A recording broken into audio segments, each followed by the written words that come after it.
In this tutorial, we'll do a sound check, make sure we've got processing set up and everything's working. First, we launch processing, and we're going to use P5.js. So once processing is ready, make sure in your little tab here you're on P5.js, not Java. And if you need to add a mode, because P5.js is there, you'll use that little button. And so again, emulating processing, we've got the idea of a setup and a draw function. Setup is where we're going to put things we want to initialize, and draw is a function that runs by default 60 times a second. This also is the same in processing. The code is slightly different. It'll say void setup and void draw instead of function, but this is how this works. So the first thing we're going to do is declare a few variables. And so we type var, and we give our variables names. So we're going to create an oscillator, so we'll just call it OSC. We're going to change the frequency in various ways, so we'll make a variable, we just call it freak. And we're going to change the amplitude, so we'll make an amplitude. If you're doing multiple ones of these, you need more variables, etc. But that's our basic thing. Inside of setup, we just want to see if we can get some sound to play, so we're going to make OSC equal to a new P5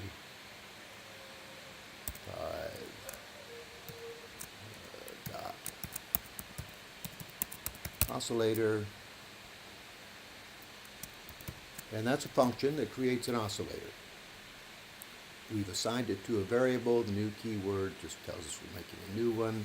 We're going to set its frequency, so that's also a function. And we're going to use our variable. Actually, let's start it at a number just to make life simple. So we'll do the A below middle C, 220. So that's the frequency in hertz. Okay. And we'll give it an amplitude. So amp is also a function. It goes from 0 to 1. 0 is off, 1 is full volume. And then we also need to tell the oscillator to start playing. So it's the start function. I'm going to save this. And because it's a web-based thing, we want to be careful with our file names. We don't want spaces. Remember, it is case sensitive. And what is going to happen, I'm going to put this on my desktop so it's easy to see.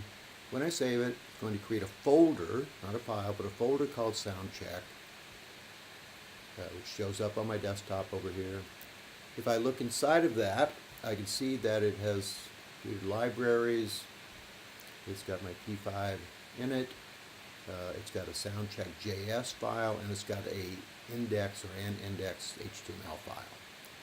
So the other thing I need to do, and this is true for each time you make a new project in P5.js, I need to add my sound library. So sketch, import library, P5 sound. And again, that doesn't, and I'll save that. And now if I look at my index in a minute after I save it again, it will show up here. We'll check on that. So I'm going to play my file and see what happens.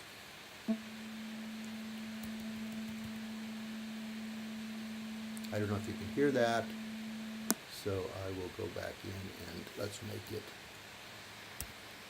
440. Just a little higher pitch, it should record better and you can hear it. So that lets me know that my sound is working. When I hit the preview button in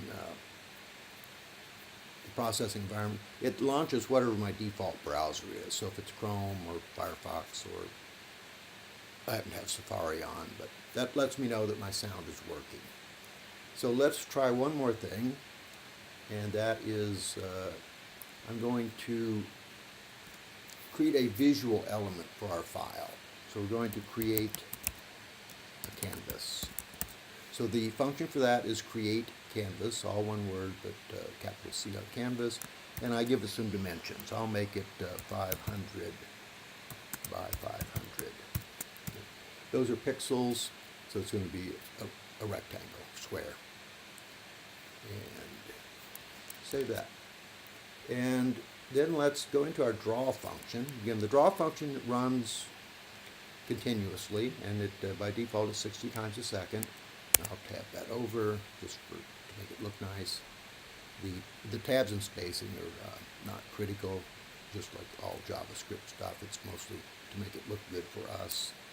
And let's set the frequency variable, which we created in our very first line of code up top. And we're going to set it equal to mouse X. Mouse X is as you can see, it changed color. It's a variable that keeps track of the horizontal, the X coordinate of the mouse. So as I move the mouse, mouse X constantly changes. So we're going to use that to set the OSC frequency. So that's our frequency function to our variable.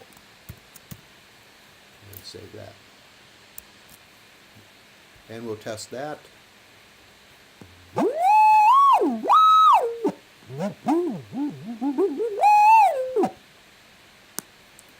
Okay, so that means that our frequency is simply whatever our X coordinate is.